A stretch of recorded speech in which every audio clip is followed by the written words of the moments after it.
Hello बच्चों, चौहानी education channel में आपका स्वागत है। बच्चों, आज हम 8th ग्रेड अभ्यास पुस्तिका कक्षा 8 विज्ञान विषय विज्ञान के पाठ 12 घर्षण के महत्वपूर्ण प्रश्नोत्तर को हल करेंगे, जिसमें हम देखेंगे अति लघुत्तरी प्रश्न है। प्रश्न क्रमांक 1, सर्पी घर्षण स्थैतिक के घर्षण से कम क्यों होता है?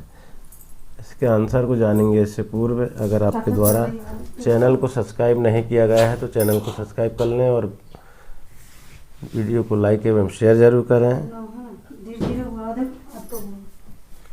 एवं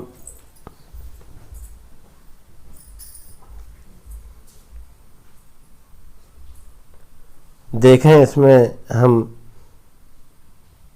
सर्पी घर्षण स्थैतिक के घर्षण से कम क्यों होता है, तो जानेंगे इसके उत्तर को। हम उत्तर में लिख दें, सर्पी घर्षण स्थैतिक के घर्षण से कम होता है क्योंकि जब कोई वस्तु गतिमान हो जाती है तो उसके पृष्ठ के संपर्क बिंदुओं को उतना समय नहीं मिल पाता है कि वे जमीन के फर्श के संपर्क बिंदुओं में धंस सके। अतः सर्पी घर्षण स्थैतिक के घर्षण से कुछ कम होता है। इस प्रकार से इसका उत्तर लिख देंगे। इसके बाद देखेंगे बच्चों हम प्रश्न क्रमांक 2, घर्षण को प्रभावित करने वाले कारक कौन कौन से हैं? उत्तर में लिख देंगे, घर्षण कारक को प्रभावित करने वाले कारक नंबर 1 सतह के गुण, नंबर 2 भौतिक विशेषताएं, नंबर 3 तापमान, नंबर 4 सापेक्ष गति। इस प्रकार से हम ये 4 कारक जो है प्रभावित करने वाले लिख देंगे। इसके बाद प्रश्न तीसरा देखेंगे हम कि प्रश्न तीसरा है, माचिस के बाक्स की खुरदरी सतह पर रगड़ने पर माचिस की तीली में आग क्यों लग जाती है?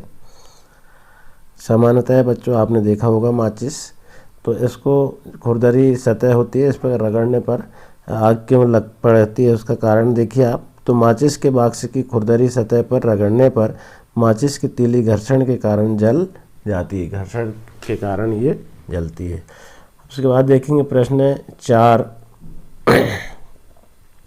प्रश्न 4 है, कैरम बोर्ड पर महीन पाउडर क्यों छिड़कते हैं? तो उत्तर लिख देंगे, कैरम बोर्ड पर महीन पाउडर उसके घर्षण को कम करने के लिए छिड़कते हैं ताकि सभी गुटियां कैरम बोर्ड पर अच्छी तरह फिसल सके। तो इस प्रकार हम इसके उत्तर को लिख देंगे। इसके बाद देखेंगे बच्चों हम लघुत्तरी प्रश्न। लघुत्तरी प्रश्न में प्रश्न 5, खिलाड़ियों के जूते की तली एवं वाहनों के टायरों को खांचेदार क्यों बनाया जाता है? तो इस उत्तर में लिख देंगे, खिलाड़ियों के जूते की तली एवं वाहनों के टायरों को खांचेदार घर्षण को बढ़ाने के लिए बनाया जाता है ताकि वे रोड पर ना फिसले। तो इस प्रकार से उसको उत्तर को लिख देंगे। इसके बाद देखेंगे हम प्रश्न 6, हवाई जहाज की आकृति पक्षी की आकृति के समान क्यों बनाई जाती है? तो वायुयान की आकृति पक्षी के समान इसलिए बनाई जाती है ताकि उस पर लगने वाला वायु का कम घर्षण बल लगे। पक्षी के शरीर की संरचना इस प्रकार होती है कि उसकी आगे नुकीली चोंच नुकीली होती है तथा सिर गोल होता है, जिससे उसे उड़ने में आसानी होती है। उस पर वायु का कम दबाव पड़ता है और कम घर्षण बल लगता है। इसके बाद देखेंगे प्रश्न 7, विराम अवस्था में किसी बाक्स को गतिशील करना अथवा किसी गतिशील बाक्स को उसी दिशा में सरकाना, उपरोक्त दोनों कार्यों में से कौन सा कार्य आसान है और क्यों? तो लिख देंगे, गतिशील बाक्स को उसी दिशा में सरकाना आसान कार्य है क्योंकि इसमें बाक्स पहले से ही गतिशील अवस्था में होती है, जिससे सर्पी घर्षण स्थैतिक घर्षण से कुछ कम होता है। प्रश्न 8 में देखेंगे हम, स्नेहक किसे कहते हैं तथा इसका उपयोग क्यों किया जाता है?